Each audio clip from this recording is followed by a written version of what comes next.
Yo, yo, yo, what's going on? It's Classic 1333 coming to you live with another Raw review. Don't mind me, been up since 6 this morning, pretty tired, but still gonna finish off my day with an awesome Raw review. I missed the first beginning promo of the show because I got home from school, and basically, I guess what happened was Jericho told Stephanie, like, I'm not gonna do a damn thing you tell me to do, blah, blah, blah, and Stephanie pulls out the "You're fired," kind of like in the McMahonish type way or something. So Jericho's fired. Um, kind of random, I guess. I think what's gonna happen is McMahon's either gonna like hire him back or something, Mr. McMahon, or I don't know, he'll make a surprise entrance in the Royal Rumble match itself. Or another idea I had, since ECW wants credibility or kind of needs credibility, send him to ECW and be the ECW champion. I mean, who better to be an ECW champ than him, right? He was in ECW at one point. Well, the old ECW. So, yeah. Let's see what was next on the Rush show. Next we had Miz versus Morrison one on one. It was an okay short matchup.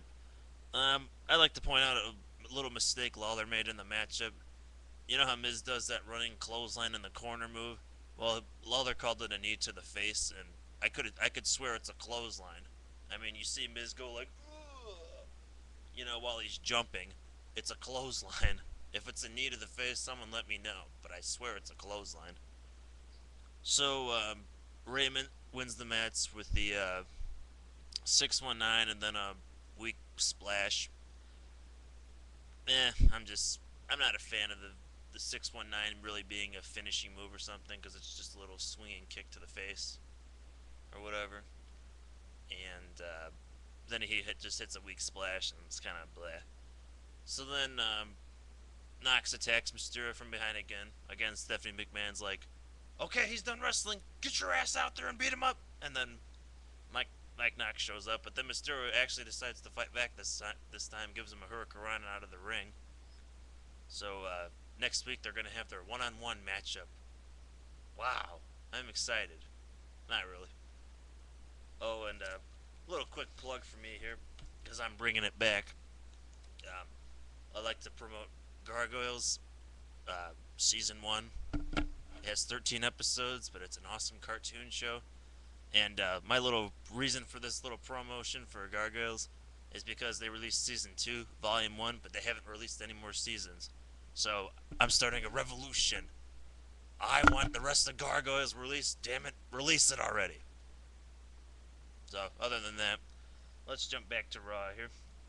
Let's see what happened next. Um, we had Punk versus Regal for the Intercontinental Championship.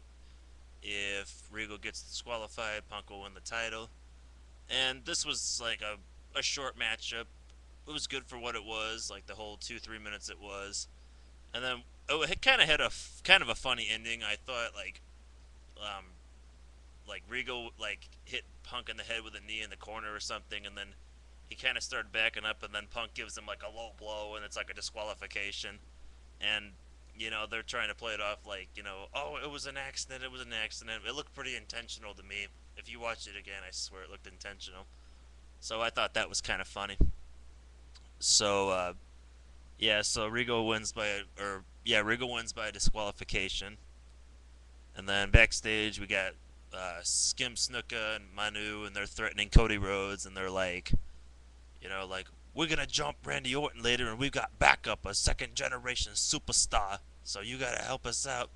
Otherwise, we're gonna take you out too, whatever. Actually, they just said like we're gonna beat up Orton, and you're with us or against us. So that's kind of usually how the way life works. Um, so we come back from a commercial, and Regal's getting interviewed, and what's his face? Todd Grisham's like, "Are you satisfied with your victory?" And then Regal's like, "Yes, very satisfied." Whatever. And then Stephanie's like, "Well, I'm not satisfied. You're gonna defend your belt next week against Punk in a no disqualification matchup." So thought it'd be cool because these guys could wrestle like the whole show and it wouldn't get old because I like Regal and Punk's pretty good too. Oh, and one thing I forgot to mention, Lawler actually made a decent comment during the matchup. He was like, Regal's trying to watch those closed fists or whatever, so he doesn't get disqualified. I thought that was pretty cool. You know, going back to the old school rules of wrestling. Even though I doubt a wrestler would get disqualified for a closed fist. Well, nowadays, anyways. Let's see what's next. Oh yeah, there's an announcement that Stone Cold's gonna be in the Hall of Fame this year at WrestleMania. Pretty cool considering like he made wrestling like real popular. Like he brought the whole attitude to the WWE at the time, which was pretty cool. And then what was funny was Lawler made a comment about how he's gonna be able to like purchase a ticket or something, or he'll be first in line to purchase a ticket. When he said that, I made me be like, okay, WWE's been releasing guys lately, so have some of the employees like lost benefits or something? I mean, that seems kind of strange that the employees wouldn't be able to get first dibs and cracks at it or something. Kind of random. So let's see what's next. Brief Michaels Jibble segment. Basically, JBL saying, like, gonna beat up, like, I don't know, just basically like promoting Michaels to beat up Cena, and Cena's like, I'll show you, or Michaels is like, I'll show you why I'm Mr. WrestleMania.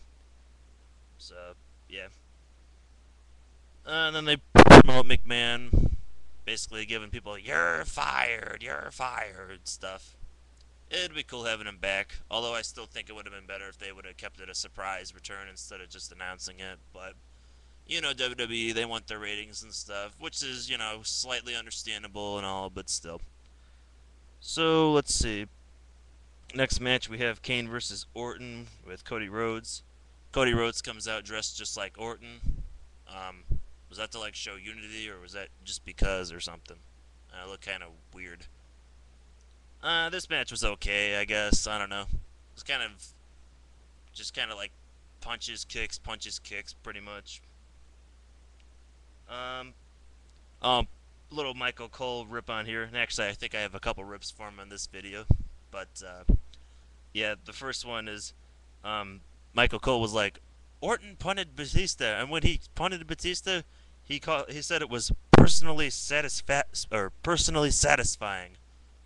Well, obviously, it would be personally satisfying. I mean, he wouldn't do something unless he wanted to do it, or he knew he liked it, or something. You know, duh. So now that I got that out of the way, oh, and Orton Orton wins the matchup. Like Kane went for like a high risk move, like high risk clothesline or something. Orton drop kicked him and got a 3 count.